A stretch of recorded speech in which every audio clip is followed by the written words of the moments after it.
You ever think about quitting? It's the combat of life hammering the snot out of you. Well, stand by, dig in deep, and get ready to get fired up with us. Welcome to the Team Never Quit podcast, the #1 podcast that inspires you to fight on. I'm your host, David Rutherford, here with Mr. Never Quit himself, Marcus Luttrell. Our mission is to help you embrace the suck of life, to teach you the values of working your ass off, and to interview the most hard-charging people on planet Earth. We know life is hard. It's time for you to suck it up, Buttercup, and let us teach you to persevere in every environment imaginable by sharing real-world lessons learned by those who never quit. That's right. It's time, Marcus, for us to help them defeat the negative insurgency in their lives. You fire me up. Are you ready? I'm ready. Let's roll. Let's roll.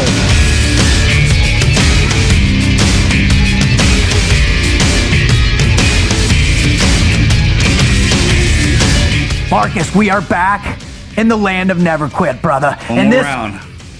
One more round, dude. And you know what I love about this show is that there is this crazy, kooky connection that exists in our world that is going to come out in a big, bad way for this.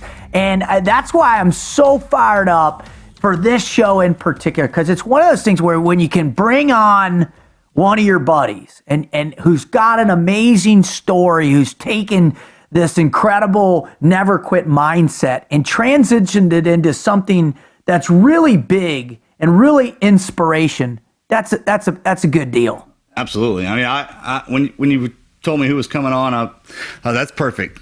That's good fit right there, man. Especially opening it up and listening to what he has to say. So well, and that's our mission, right? Our mission is literally to introduce all of you listeners right now to the never quit mindset, in hopes that it'll inspire you to get off your butt and get into the combat of life, to go get started, getting dirty, get down in the dirt, experience the beauty that Marcus and I have been through in our lives and what we go through every day. And that's a big deal. Sure. To break it down, bring in people in who are successful that most people have heard of, some that you haven't heard of, and show you that all the failures that led up to that success. The bond. That's the stuff that connects us. That's what's behind it. That is what. That's why we're doing what we're doing. And you know what was crazy? When Marcus and I first started talking about, doing a podcast together and coming up with the concept, I thought about 50 different ways. We could be on the radio. We could be negative. We could talk about all the stuff that's wrong in the world, how screwed up society is, all that gibberish that's getting hammered down your throats on a daily basis. But we looked at each other and said, that's not who we are. Oh, there's plenty of shows out there, and they do what they do. But we're about to take, for example, all that negativity that you see on TV and show you the positive result that came out of some of that. Right? Because the bad stuff you report on is the bad stuff they're going through right at that time. Absolutely. How'd you work it out? And that's right. And it's because those are the things that teach us the most about our character, about the human condition itself. It's what binds us together. And that's what our mission is on this show. So, the show's broken down into 3 main parts, where we have the first part is we get into a great historical story or person and history that we believe has a great never quit spirit about them. Or a never quit story that really can, get you going and get your mind rolling and probably lead you down a way that might, spark interest. And the great part about it is if we start covering the story and people have heard about it, then it was so good that the never quit part of it that it has impacted people all the way down the line. It's still resonating, and that's the unique thing about it is it worked back then and it works now. Right? That's what I love about it. So the second part of the show is we get into the interview where we actually bring on fantastic guests that really exemplify in our minds that never quit spirit, the never quit attitude, the never quit physical endurance that shapes people into being great humans. And we'll break that interview into 2 parts. One, we tell their great never quit story. Then we, where it came from, where their influences, and then we'll break in this segment, which, you can find on iTunes and all over the place. And then we do the after actions report. And the after actions report will be loaded on our webpage. And that webpage is tnqpodcast.com. That's tnqpodcast.com. And that's a part of the Team Never Quit umbrella of things. Because if you really want to understand what Marcus and I do, and what Marcus's vision was to create a team of people that exemplify that mindset. So if you want to know more, check out teamneverquit.com and look at the Team Never Quit speakers. Check out all the different charities that we're part of, all the people that we're helping, come out of the ditch, so to speak, and get back invested in life. But the podcast in particular, man, we really want to drill down on those stories. Give the examples and show it that even these people who have done something extraordinary, I mean, the way they got to it was the ordinary way. Right, the how-to, and that's what'll be in the after actions report. All right, so let's jump right into this one because I want to get to the interview pretty quickly here. And so our never quit person that we're going to talk about today, that I feel like there's a loose connection, and you'll just hear us out when we talk about this. There's a method behind the madness, right? And it starts off where I was like, oh, where are we going with this? And then we'll get there. We'll get there. Just follow, come down the rabbit's hole with us. Exactly. Right? Yeah. Grab a hold. Follow us down in there. Yeah. We're the team leader taking you down the rabbit's hole, and we're going to get you back out. And we know that you're going to be looking at us going, really? Do we really need to do this? And we're just shaking our heads. Trust us. Unless right? you got another way. And there aren't many other ways, are there? All right, so our the person we're going to talk about today, leading into our interview, is the great Jimmy Stewart, right? Jimmy Stewart was known as probably one of the greatest actors of the golden era of film, right? The golden age of Hollywood. And he's a guy that did such amazing movies, like a couple Vertigo, Hitchcock, right?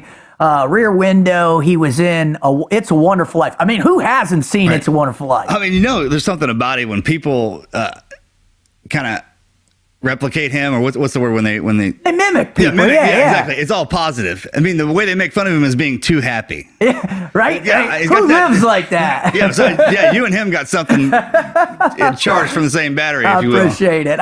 So Jimmy, what the reason why we gravitated towards Jimmy Stewart were a couple of reasons. One, here's a guy that was, grew up working hard his whole life. He always dreamed of being an architect, but then when he went to Princeton, he just had this passion, this calling for theater, to be a performer, and God bless him for it. And so he got involved, but he got involved in theater during pretty much right before the Depression. Right. Now imagine trying to be a struggling actor. It's already hard enough, right? But in the Depression, dude. But he kept coming back. And he kept going back to the small theaters to just keep it going. And, he makes a statement once where he said he basically worked for 3 weeks out of a 2-year period during the Depression. Right. Now, you want to talk about down on your luck and hard times. I mean, that's got to be it, man. How? Trying to figure it out on your own, make a living and get ahead, but when everybody else is down there with you. 42 million people in the Depression out of work. I mean, that was insane. But luckily, he stuck with it and kept going, and one role led to the next. And then the fact that he was friends with Henry Ford, or not Henry Ford, but John Ford, and moving into that relationship, he went out to Hollywood. He worked for the big studio. Kept Any going. of them people that got out of that, that's the American spirit, human spirit, that never quit spirit, to be in a depression where you got nothing. I mean, that boils down to the way I think, right? Amen. Human nature, human spirit. However that's going to work out, it's going to be resolved ultimately from that. And just the fact that they didn't, they're like, hey, we're down here for a little bit, but I'm going to do this little thing right here. And contribute. To make some money until I can do that to make a little bit more. I dig it. I mean, that's how it had to be, right? That's the spirit we're talking about. And he stuck to his guns. He stuck to his dream to become a Hollywood actor. And ultimately he did, and he got going, and he did more and more films. But then, and this is my favorite part, right? But then World War II came out. And it really, when Pearl Harbor went down, it shocked the nation, right? And thankfully, it awoken that sleeping giant. Well, if you don't know this, Jimmy Stewart was drafted, but they shut him down. They said, you're too skinny. You don't fit the model. We can't use you. Right. But he kept coming back, Mark. Kind of when Captain America came around, right? The little guy who came in there and made something. It was a big. That's right. When Captain America got shut down, what'd they do? They changed him, right? But he kept coming back. The idea behind that is work hard, get strong. That's what we kind of need, but it doesn't matter, right? The spirit of Captain America was that little guy inside of him. And that Captain America spirit was built in World War II. And I think Jimmy Stewart was that guy, because if you don't know this either, he ended up finally enlisting in the Air Corps, and he volunteered because he had his commercial aviation pilot. And he got picked up, became an officer, and you know what that cat did? He had 20 combat missions flying over Germany. So many, and did such a great job. He was actually awarded the Distinguished Flying Cross. Right, the ones that they're not handing out. And that says so much about him, even though we haven't sat down in front of him. To me, that's the ultimate American spirit, right? Hey, the country, the boys are going, I got to go kind of deal.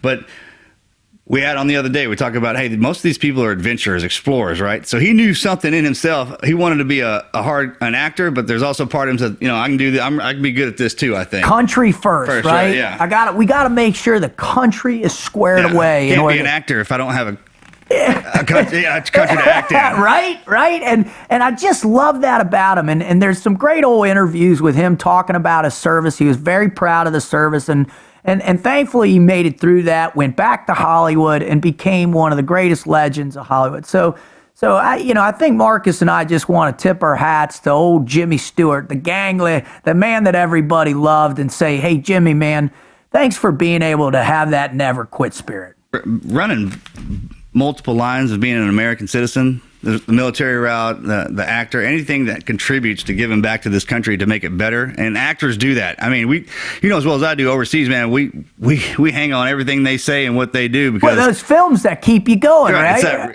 Pull us out of this reality and put us back in the American. And whether it's the Big Red One or it's Super Troopers or whatever it might be, doesn't matter, man. It just kept giving. It kept going. Well. So let's move into our guest that's coming on, and because I think there's an analogy here, right? This guy, former Army Ranger, all right, multiple tours down range, is really an amazing guy. Has made this transition, became this YouTube sensation because he wanted to make the guys downrange laugh. Right. His brothers in arms that were still in the thick of it, still on the line. He wanted to bring some levity, some light to their lives. Right. So I remember.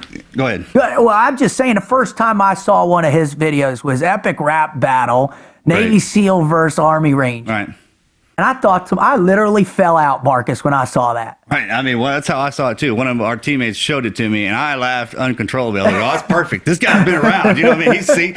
He kind of nailed it. That part of it. But his story correlates with Jimmy's in so many ways with that, because the way he does it now was the way Jimmy did it back then. He went on stage to entertain and give back, and social media these days, that's exactly what he fell into. So he's following that same path, that successful path. And that's what I love. And that's why I'm stoked to have him on. And the person we're talking about, in case you haven't figured out, is Matt Best. Matt 1T Best.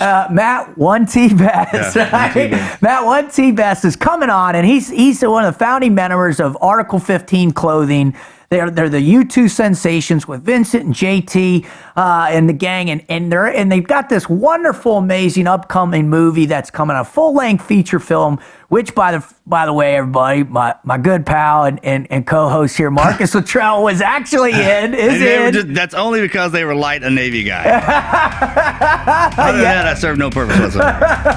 Just happy to be there. Well, I'll tell you what. So without further ado, let's get Matt on the show. We're back at it, Marcus, and this time, and I talked a little bit about it in the lead up, that we're bringing on somebody who is really doing things that one side of me is saying that he's out of his freaking mind. The other side of me is saying the guy's brilliant because he's doing for vets what we've all thought about doing and wanted to do, but he's actually making it happen. And so I just want to say, Matt, it is such a privilege and an honor again, man, just to have you on with us to tell us your never quit story, brother. Thanks. Absolutely. Thank you for having me on. I love you guys. Brilliantly out of his mind. That's how you describe that. I mean, because he does, man. He tacks it down just perfect. And since we've met and our time together with his crew, man, it's been a lot of fun. I mean, just the time we had when we were together in Los Angeles, then afterwards has been equally entertaining. Oh, and it's just getting started, and we'll talk about that here in a second. All right, so Matt, what we always like to do with our guests is we got to limber up a little bit. We got to do the old yoga downward dog position with your brain. Yeah. Listen, stretch it out. I'm ready. And I know, from your CrossFit video that you're all about that, and so we're gonna jump right in it. So we're gonna give you the mad minute, brother. We're gonna give you the mad minute. So, all right, here we go. Where'd you grow up? Santa Barbara, California. If you had to watch a movie twice, what movie would it be? Predator. If you had to fight one, who would it be? Stallone or Schwarzenegger? Stallone, for sure. Arnold Schwarzenegger is my favorite person on the planet. I said Stallone, too. You said everybody's saying Stallone. Everybody wants to I'm not scared. He's got that movie boxing. Well, I was like, I wouldn't fight him because I know he'd probably fight. Well, enough training over there. At the fact that he was Rocky. That'd be in my head the whole time. So we've been on a Rocky 3 kick for like 4 days now, and always coming up. All right. Is Google more likely to save the world or destroy it? Destroy it, for sure. Who's the person, if you could have any person in the world, who would you love to get, past, present, or future, who would you love to get drunk with? Again, sorry, but Arnold Schwarzenegger, that's on my bucket list. That's awesome. All right, get that done. Well, all right, use these 3 words in a sentence. Ready? Pluto, Navy SEAL, and scissors. Navy SEAls often cut off their pants with scissors to make their ego bigger than Pluto. That hurts. That was awesome. That was the best one yet. Rolled off good. I had to. I got two awesome SEAls here. I knew he was running something in his head. Yeah, it was. He knew when he came on here. It's almost like he knew that. All right, here you go. If you could be president for a day, what's the one thing you would do? Oh man. Try to make an international incident. Maybe sleep with like Putin's wife or something. Spice it up a little bit. All right. Beatles, Rolling Stones, or Led Zeppelin? Led Zeppelin. Live to eat or eat to live? Oof. Live to eat. Live to eat. I'm a fat kid at heart. So this one over here, he eats he doesn't eat much during the day, but he'll feed like 5 times during the night. It's crazy. Blown away by my diet, and we were talking about this earlier, man. It all spawned from the military getting stuck on a reconnaissance team. So eat at night. Well, it got such a bad habit, and granted, I don't suggest this for anybody listening. I mean, I know my body, I know how it works, so I eat at night. And I mean, Melanie, she's telling everybody he's actually asleep while he's eating. And during the day, I work so hard, I burn it off. I mean, I'm healing at night. I think there should be a lot of protein and vitamins in there. So. I think we got. It's funny. I actually do a weird thing like that too. It's called intermittent fasting. Like I usually end eating at like 11 p.m. and then I don't eat until like 2 p.m. Really? Everybody. I mean, anybody who really. Knows their body and stuff like that. They have not one size fits all when it comes to those diets. I guess that's why I'm getting fat and you guys still look good. All right. So what's the world's best vacation destination? Somewhere tropical with no one else around other than whoever I'm with. Dig it. A significant other. All right. Dream career. If you weren't doing what you're doing now, what would you love to do for a living? That's a hard one because this is pretty awesome what we got going. Just be involved in the community in some regard. I don't know how. Cool. All right. Random word association. Actually, hold on. I got it. Dream job would be a SEAL. Okay. That's why we had about it. We knew that, dude. We knew it. All right. See, we're good too, man. We played it off like you were serious. I know. That's going to be the headline. Matt Best wishes he was a SEAL.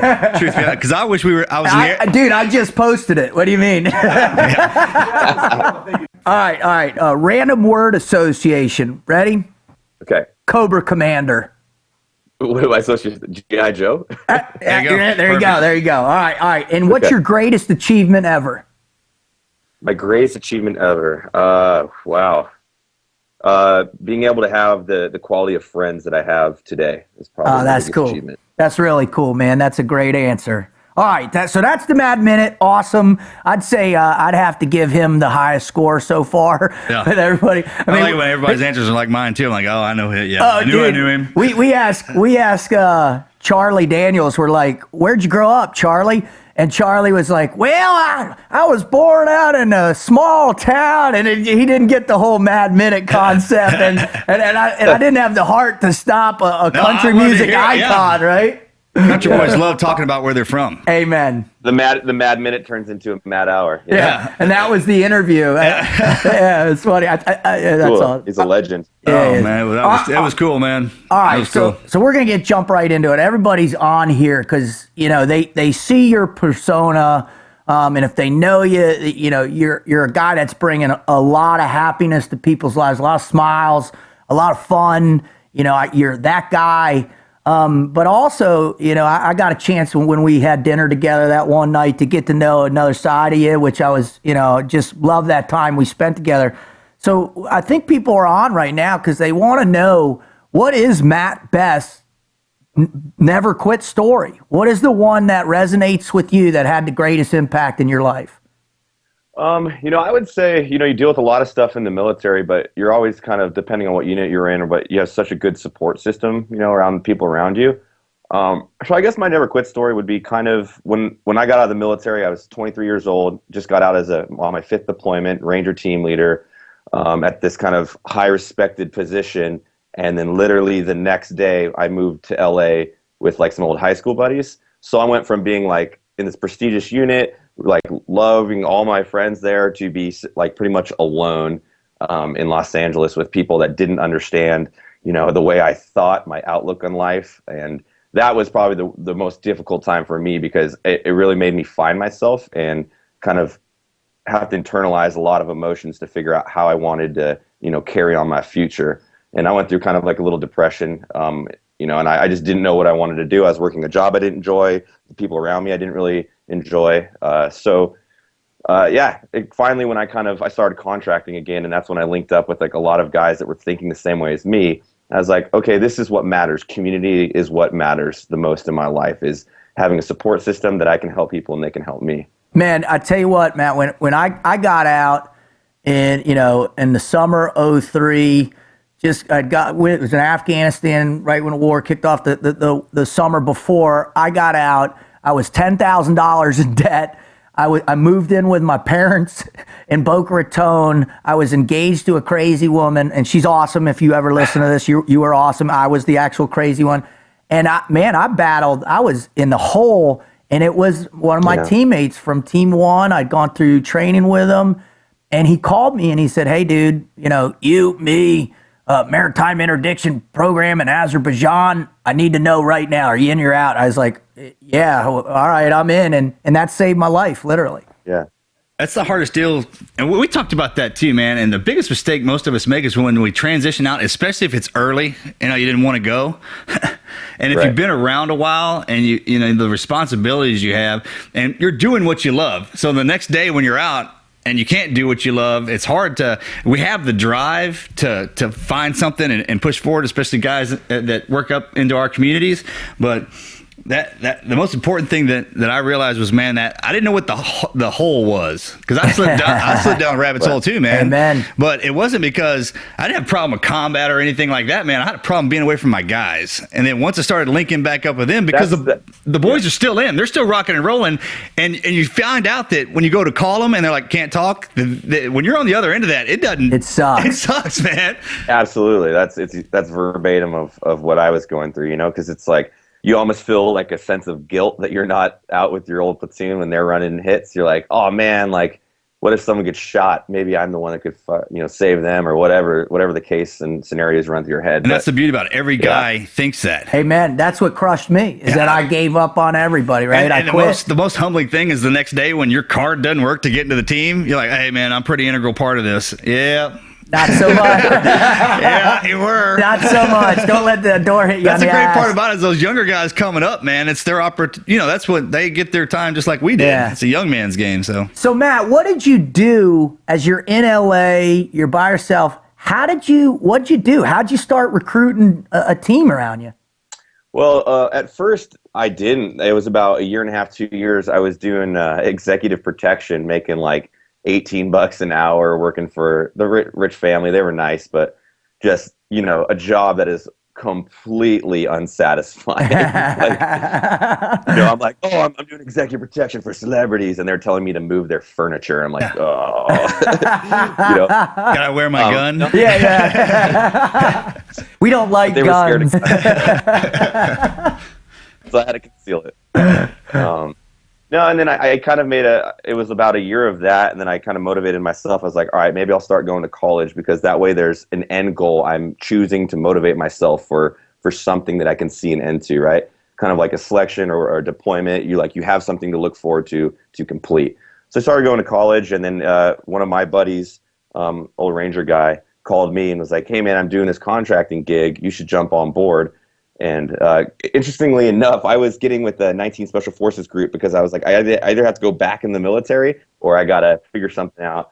And then right when I was about to go do the little test for the National Guard, the contracting company called me and gave me a selection date, and I jumped over there, and that took about 5.5 years of my life up. So isn't it amazing how that whole, once you get sucked in, it's almost it's a different kind of hyperspace than the teams are, because when you're on your team, you want it to stay slow and all that, but in contracting, it's just like, when is this 60 days up? And it gives you just enough to keep your sanity, right. But it's not enough to get you invested emotionally. Yeah. So all right, the next. I agree, but it's that platform though to like re-link up with the guys and meet a lot of.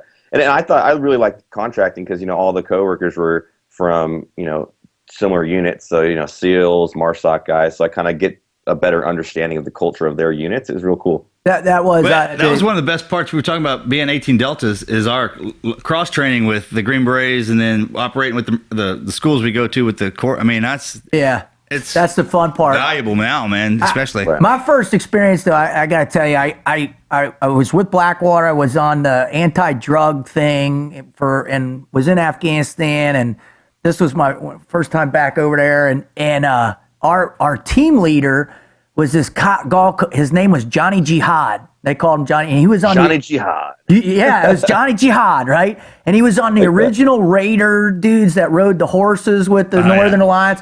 But he was crazy.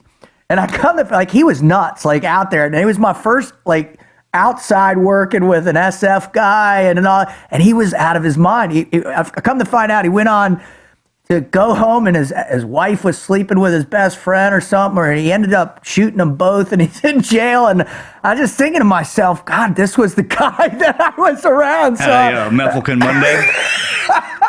He had a Methylquin Monday. Methylquin Mondays.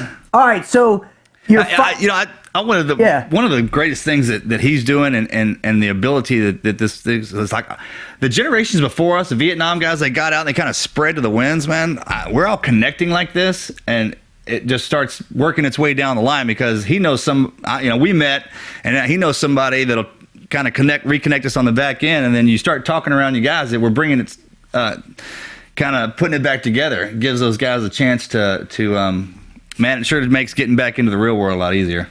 Yeah, I mean, I think social media has a lot of issues and problems, but it's been, if you want it to be, which is what we're trying to motivate, is sorry, it's my dad, is using it as a way to bring together the community, Yeah. Because if you use it as like a happy median rather than like a depressive one, it's really, really cool. Well, that's my next question, because go to the hospital and get depressed. Yeah, I mean, we have so much negativity that's built in, right? And a lot because of that separation and that guilt and all that. But, I think another cool thing is to realize, and especially with you, Matt, and what you did is when did that spark hit you that, all right, I want to do something that makes people smile? I want to do a video. Or when did that hit? How did that come about? I've always had this like kind of weird creative side to me, and I grew up playing music and all that, and I always kind of dreamed of like doing comedy songs, but then I realized I couldn't sing well enough, so like Adam Sandler type. Yeah, stuff like that, And actually, my first YouTube video of all time is a song, But yeah, I just started to doing that to kind of a creative outlet to keep me happy. And then, I saw it starting entertaining like my Facebook friends. It would get like 12 likes. I'm like, oh, that's so many.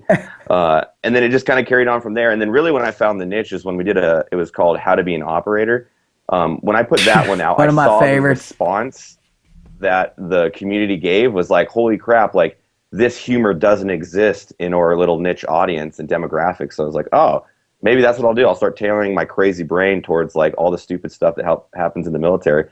And it's pretty cool because you see a lot more. Yeah, it's part of you. And even this today, I've seen a lot more influencers on there, like a combat veteran who does like, he's an MP and tailors it towards like the big army stuff. But it's cool to see more people taking that approach, like the comedic outlook about stuff. Well, we were talking about that as well, man. And the fact that what we do for a living is so serious, and then you got the guys who actually had to go down to the bottom with it, come out, and the way you because there used to be the greatest thing about integrating in with other people was what they brought to the table. Absolutely. And, I mean, you would laugh about like, oh, my grandma, man, she's old in The ways. stories. Yeah, right. Yeah. So being able to take something what we've been doing, like you have, turn around and make fun of it, I would suspect or hope that just kind of bleeds down into, probably shouldn't say bleed, right? It's military. Yeah, kind of works its way down to everybody else. And that's what they're proving right now. Exactly. I mean, that's a perfect example. We're trying to make people laugh, and also, and I think I call it, like emotional intelligence, right?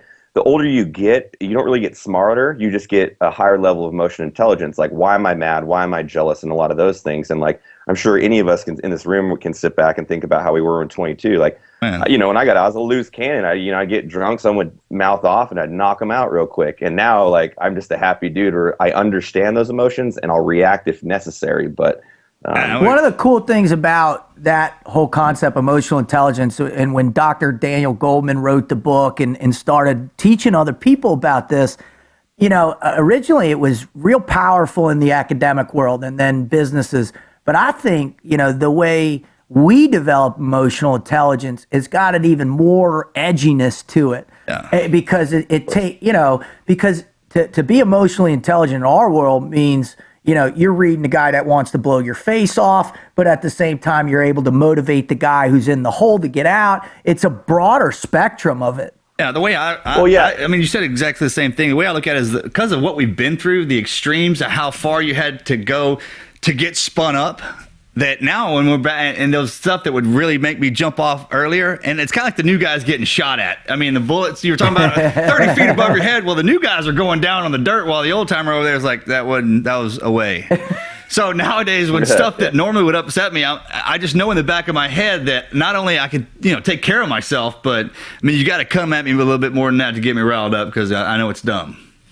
Well, that's also like what hopefully is happening too, like with a lot of the veterans doing entertainment and stuff, is like awareness for like civilians. I think that's the biggest discrepancy with like general society, is they have no understanding of why we've developed these crazy sense of humors. It's like, a guy opens the door with an AK, you shoot him in the chest, you walk over and pat the dead dude in the head, and you're like, got the drop on you, buddy. Tell that to a normal person, and they're like, oh my, no, oh, and you're like, you have to develop these weird mechanisms to kind of deal with the crazy sense of reality that you're living. I mean, well, that's a great question. Hold on.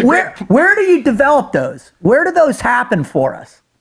Oh man, I think I don't know. Maybe after the second or third time some really crazy stuff happens, you're like, I have no idea. At any age, right? Like, I mean, you're backing up to when you're a kid. I'm like, I mean, the crazy thing started with me right then and there, and then it just kind of guys like that. I mean, high speed like that, man. You get into those situations. That's what we were talking about.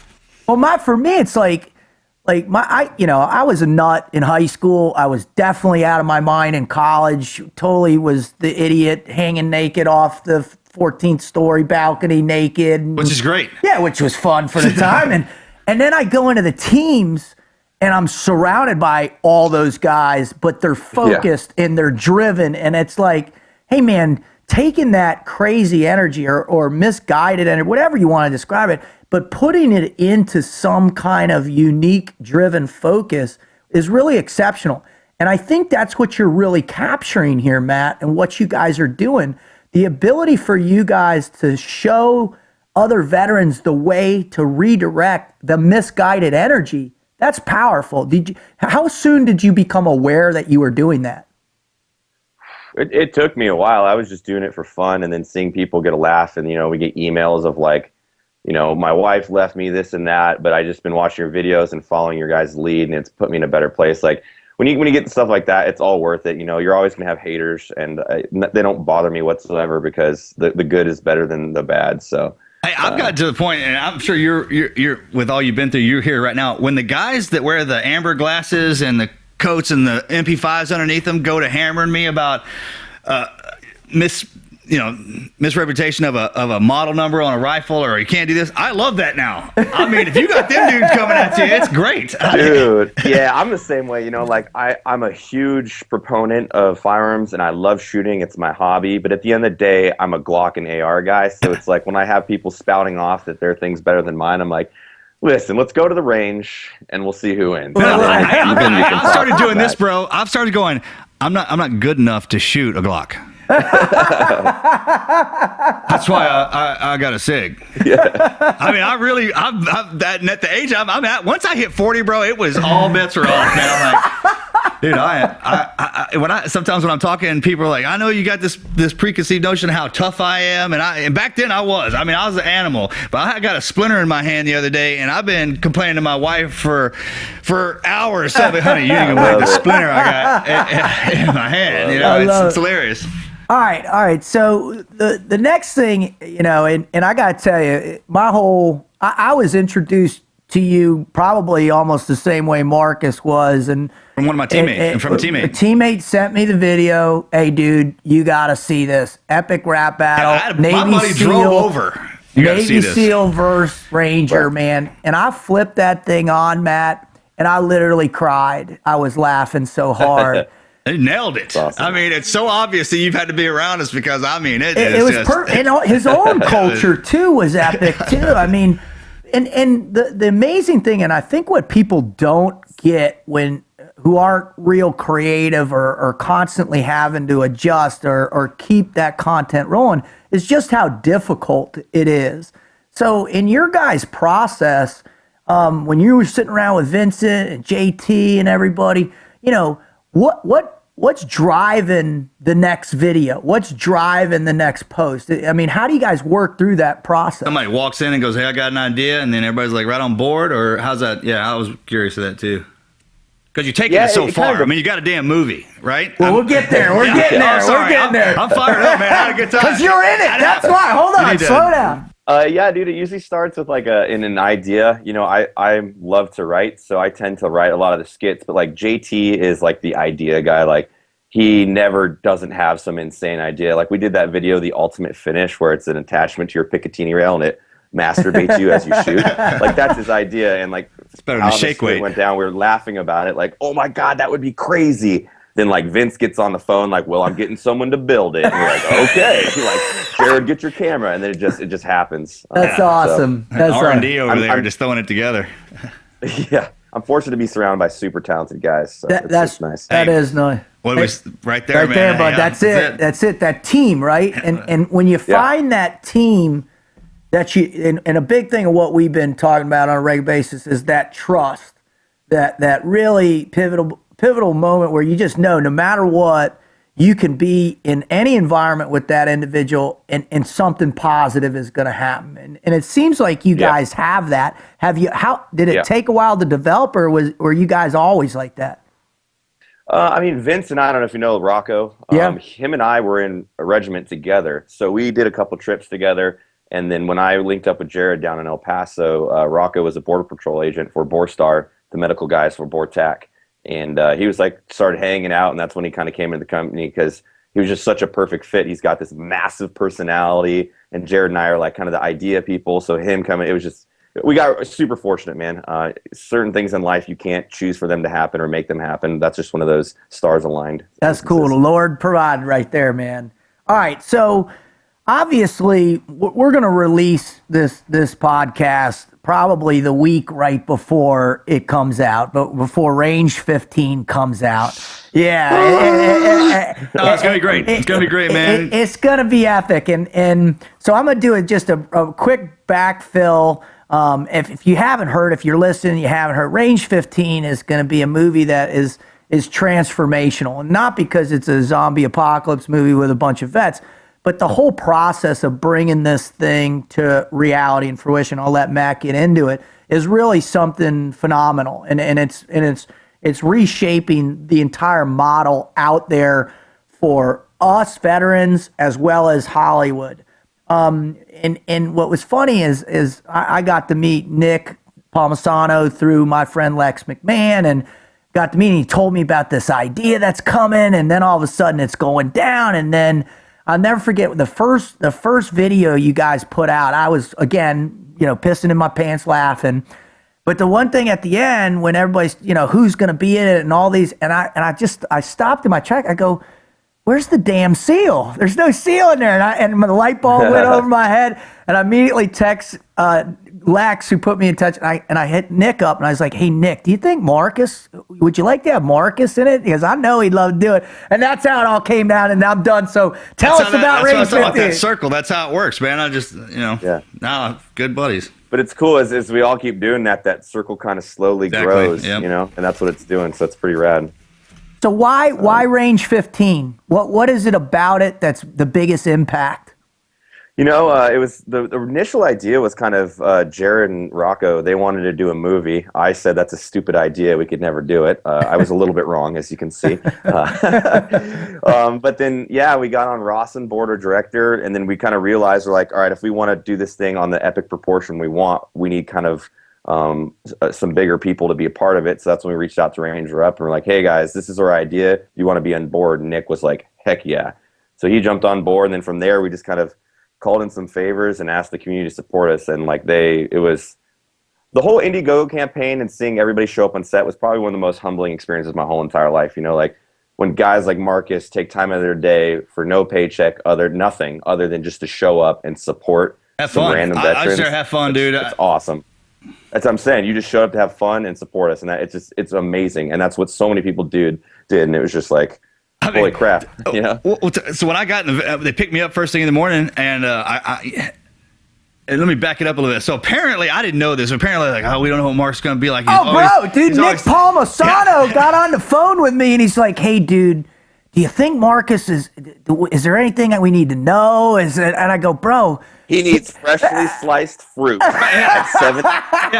Hey, don't look at him straight in the eye because he has a crooked eye. Shake his left hand. And say something about Merry Christmas every 5 minutes. What are those kind of deals? And I jump in. We're in a 16-pack. They pick me up, and I jump in. I was like, no limo.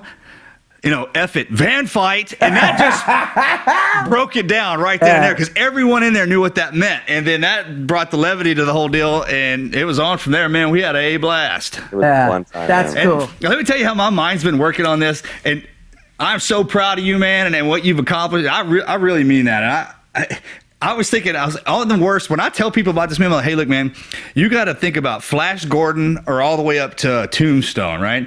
It could either be so miserable or so good, but irregardless, it's the first of its kind, and there's always somebody in uniform, and we watch them. Yeah. I mean, it just sticks to you. And when I was watching all the trailers and everything going through, it's one of those movies where I catch myself watching the trailer over and over again, because it's that one part that grabs you. There's going to be some Jack Burtons coming out of there. You know what I'm talking about? Absolutely. And that's all that matters. So you haven't seen a rough cut or anything, right? No. I'm at when we show up to the premieres, when I'm walking in. So I have no idea what you guys did to me. I got this. Are you coming? Oh yeah, absolutely. That's how much I trust you. I don't even care. Whatever you put out there, bro, I had a good time, and that's how it went down. So I just caught some of the because I've been working with Ross, and Ross has been working his butt off with all the other stuff, and I just did ADR lines, which is like voiceovers for some stuff here 2 days ago, and I got to see with VFX and music some of the big scenes, and I think the only thing people might walk away from this was they went too far on some scenes, but at the end of the day, I think those are people outside of our community. If anybody watches our YouTube videos on a regular basis, this is the college level of what we've been doing. Right, but it makes it perfectly clear who this particular movie is for. So when you got people walking out going, it took a little too far, well, they're telling somebody that. You know what I'm talking about? They're Yeah. walking out going, don't go watch it. They went a little too far. And I mean, That's going to bring them out. no, absolutely. I won't watch two girls in a cup. You know, I mean, it's going to be one of them deals. You know, it's funny because we have a couple scenes that I've shown people, and like people that didn't want to laugh at that in that context die laughing, and they're like, oh man, you know, and it's cool to see. Like, but yes, first of its type. I truly believe that the amount of support we got. It's kind of like when you see white people singing a rap video. Totally. You know what I'm talking about? That kind of. You can't look away. You can't look. All right. So I want to just talk about you. You talked about this, Matt. Is that energy that showed up on set, and I was blessed to be able to go out and spend 3 days with you, get to finally meet you and Vince and JT and I tell you what, the people, because my thing is I'd go to each person that was out there and I'd be like, why are you here? And what's the purpose? And what are you getting out of this? And man, the stories were just fantastic. And I'll never forget, I was next to this guy who's an SF guy who's a single father. He's just getting out. He's trying to figure out his way. He's trying to go back to school. And I'm like, hey, dude, what are you doing here? And he's like, I just wanted to be part of something positive. Yeah. And what did that feel like every day?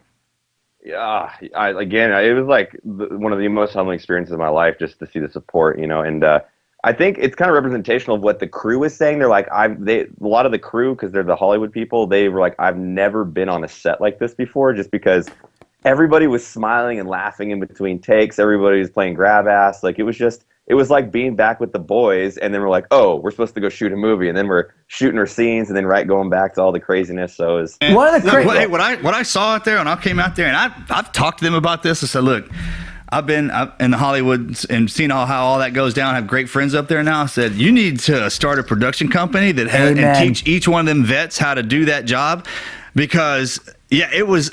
The set was electric, and then when it was time to go to work, it's military. Like, hey, we need this done right here. Roger that, man. There ain't no, I gotta wait 5 minutes for this joker. And when the guys would come up and say, I'm getting out, and this really means a lot to me. That's how every military guy, when they walk up, and then after that, it's game on. It's game on. I love it. I love it. Belabor in the point or anything like that. Like, hey, I'm glad you're here. Love you, man. Let's rock and roll. And it smashed it out of the park. One of the cool moments for me was, we're sitting there, and you guys you still had a week left. Everybody was beat down because you guys were filming triple the amount of what a normal Hollywood production was filming in one day. And I remember I was hanging out with Mel, and Mel's like, you know what? Let's go get some booze for the crew. And so we went on this little adventure right up the road. We got a bunch of booze, came back, and Mel went around and was like, hey, guys, there's some beers in the cooler for you. And the gratitude and just the joy. And then I look over and you're playing guitar with the light guys. And I'm like, this is crazy, man. I mean, you know what it felt like, man? It treated it like a military road trip, training trip. Absolutely. That's what I At the end of the day, everyone's playing, hanging out. And woke up early. Everybody's, even if you're hooting with the Owls, suckers are soaring with the Eagles the next morning. You didn't, they don't hung up. They were rocking and rolling, dude. Well, a question in terms of never quit. Let's just dip right back there. Were there moments throughout that, as you guys were on that blistering pace, where you looked at each other, you looking at Nick or whatever, and like, we're never going to get this done? Yeah, maybe there are some complications, but again, like, it's that everybody in that crew has such a way of turning negative into positive, and like, we actually developed a joke on set where it was like, we did reshoot, we messed up. It's like 8, we've been filming for 12 hours already. People are tired, and we'd always show each other and be like, oh, it's hot out here, but what's hot? War. And then we just go America. Yeah. And like, I think the crew thought we were crazy. Like, why are these guys just always motivated and happy? It's like, whatever, man. That's easy what day. I loved That's about Ross. Man, that guy, he fired me up, man. He's amazing. He's not military, right? No, he's not. And we were so fortunate finding Ross. He's a huge veteran because this humor, and it just jives right with ours. I was like, I'm gonna dig this dude. Yeah. Like I didn't have any clue in I researched him a little bit, but my first like getting to watch him work was the Chow Hall scene when he comes in and gives his, and he did these ad lib bits. I swear to God, I don't know how you kept it straight when I he was did, dude. I broke so many times in the final cut of that thing. Half the dialogue of him saying it, you can see my head's tilted this way, not looking at him because I'm fucking dying laughing, and then I'd suck it up for about 10 seconds and then have to look back. Yeah, so they had all the practice with that. I had one day, and I broke two. You know, he comes in there and is like, come on here, set fire to the rain. And if you're a team guy and you hear a badass analogy or saying, I mean, you're going to keep it. But I was laughing. I was like, damn, that's good. Like, hey, you can't say that. We're filming. And I was like, sorry, man. Way to go, Luttrell. Drop down. Yeah. All right. There was an issue with uniform on there. Apparently, Navy guys don't know how to wear Army rank. So the big thing that he kept flipping the E5 rank around. He's like, "Come on, let me leave it upside down." I was like, "Fine, do it." Let me have my chevron. Because the first thing I did in the wardrobe thing is I went and I found like SF tab. I found a Ranger tab. Yeah, because that's a BDU resume for these guys. Dude, I mean, you literally know everything they've done when they walk into the room. I love it. So I went and I found all What's that. it called? The Tower Power. Yeah, SF Ranger and Airborne is Tower Power. Tower Power. That's right. So I went and I found that stuff, but I like, and just to intentionally, mess with them or whatever. And I put on, but I found this my rank insignia, and I just kept spinning it around. And every time, because their big thing is, right, they wanted to do a movie where at least people would change mags, and they had, right. Military bearing, have everything squared away. Yeah, I mean that chow hall scene's funny because I'm not giving too much away, but like everybody in there was a veteran, yet we're not going to make dudes shave, so they're all out of regs, right. They're all messed up. But as long as like the weapons mechanics was correct, then yeah, that's what we were really caring about. How hard was it to teach the girls the weapons mechanics? Jesse Wiseman, who there's Minnie Robinson, she'd done some military stuff, but I just took Jesse out for a day. She was super into it because she was like, in verbatim, she said something like, I don't want to embarrass the veteran community because I didn't take the time to like learn how to hold a gun. I was like, whoa, that's powerful, because she didn't have to. So in between sets, I would take her out and do just walking drills with her and then some transitional drills so she knew how to use her hands, keeping their finger off the trigger. Just kind of Hollywood stuff so that it looks good on film, and she crushed it. Every gun scene of hers looks wonderful. I mean, the confidence level when they learn how to do something like that, manipulate that weapon system, even if you don't ever touch one. Yeah. Look, I don't like snakes, but I got buddies who got them, so I know how to deal with them when I get in there, man. It's just kind of. Dude, the one thing that all of us we had to check our egos a little bit was when we had the armor, who was never in the military, but he was giving us the blank guns. Oh yeah. And almost like, okay, do you know how to load your magazines? And I'm like, hey man, I don't mean to be rude, but like, we're good on this. It's the one thing you don't have to worry about. And then we have to like lock and clear our guns. And that was the one time like my ego was getting a hold of me a little bit, where I was like, dude, come on, I was used to be an instructor. Okay, whatever. Yeah, you just roll with it. You know what that was? That guy loved his job. That dude loved his job. I was kind of a douche. Well, I pulled the mag out, racked it, copped around, and handed it to him. He just looked at me like I was a complete asshole. You gave me the Denzel. He totally did. Oh. All right. So the movie's going to come out, and I'm 100% confident that at least in our world together, we're going to come out in droves. I mean, the fact that you guys are already in 300 theaters, and maybe you can update us, and maybe it's growing. I mean, Nick seems to think if things go really well, you could hit 1,000 theaters. When that moment happens, and you start to, what's your hope? What do you want in your dream world? What do you imagine the reaction from our community to be? What do you want to hear? I want people to enjoy it above their expectation, because I think a lot of people have an expectation of what this is going to be, and so far, even the rough cut, people have said it's well above their expectations. So, I don't really get too wrapped up in the money stuff. Like, obviously, it'd be great to make a crap ton of money, but that's not really my motivator. Like, the reason this has been successful up to this point was because everybody supported us. So it's like, everybody that showed support, I want to entertain them. And that's literally if that happens, then I'll be like, okay, let's try to sell this film and make a bunch of money. But that's the most crucial part, is the people who supported the film, the veterans, even civilians that support our community, they laugh at it. That's Well, who said that to us just the other day? Yeah, absolutely. I think you guys found your niche, man. I mean, the Super Trooper crew, Broken Lizard. yeah, Broken Lizard. I mean, all those guys, they all had their little pack, and they're the ones that are successful. I mean, Owen and those boys. I mean, they all run together. I think you got something, man. I was lucky to be part of it. I was just thank you, man. I just had a great time. No, thank you. We showed actually 20 people the film, the rough cut. So this is like no mixed sound, no special effects, nothing. And I think 60% of the people said it was better than Super Troopers, 20% said it was worse, and 20% said it was equally as good. Wow. So I'm feeling confident that 80% think it's Super Troopers and above. That's pretty rad. That's huge. Yeah. That's big time. I mean, you're talking about a kind of a humor that some people don't get at all. Yeah. So, all right. that's awesome. All right. Well, that wraps up this segment of the interview, Matt. And I just want to, say again, it's really phenomenal for you to take your time out. I know you're slammed trying to get ready for this release, which is June 15th and theaters around the country. But why don't you tell the listeners, where they can find it, how they can go there, and some of that stuff.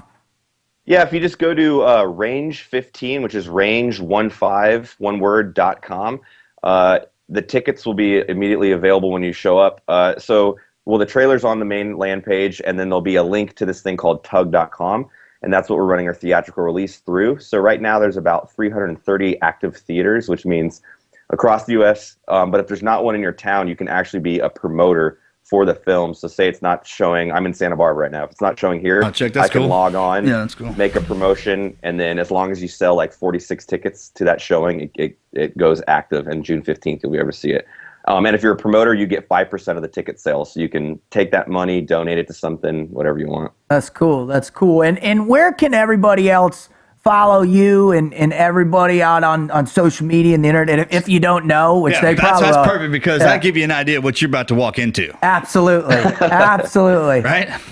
Yes, we're called the Article 15 crew, but you can search Matt with 1T Best on YouTube or Facebook, and it will have our supporter pages, and you can kind of go through the content and see all the crazy stuff we do. Awesome. 1T. Is that your celebrity? It's just going to be Matt. No, my mom. Are you the Matt? 1T. I'm going to start calling you Double T. We'll come up with something on that. I never knew that. I'll say that right now. That's hilarious. You can call me Matt's second best. Okay? That's what you can call me. Brother, I thank you so much for coming on. We love you. We're praying for you. It's going to be awesome, man. We're there for you all the time. Yeah, absolutely. Thanks, brother. Oh, yeah. Yeah, appreciate you having me on. We'll see you soon. We're out. Yeah.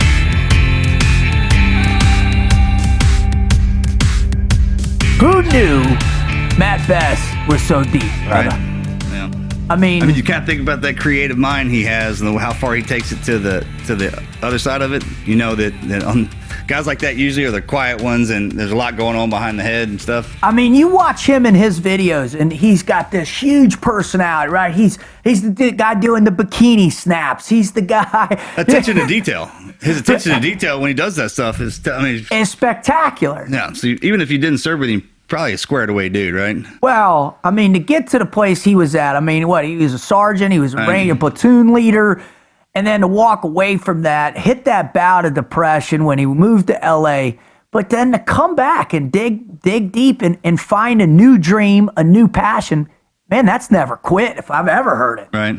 I mean, that's separation from, and that's what I loved about it too, man. Is when the hard times hit, when they separate us from guys who need to be in that kind of environment around positive people, separate them from it, and that's when it comes in, and then worked his way back around to the boys he's with now. It's good. That's what I love the story too, right? Good, yeah. He found that crew, he brought them in, he got it going, man, and that's the awesome part. They accommodate each other, right? Yeah, each one of them's problem is not a big deal to the other one, so that's the easy way to pull them out. And they lift each other up. Yeah, right? when you find that dynamic and that part clicks, then you're good to go. And you saw that with all them together when you were on the set, right? Huh? Just watching them from the kind of gaining my own intel on them before I went in there. I'm going to arm up. I go in and run to SF Army. I'm gonna do some studying. Yeah, for sure. Right, for you got to sure. be quick. My favorite story that they tell is man, that you showed up and you told the van fight story, which I love. But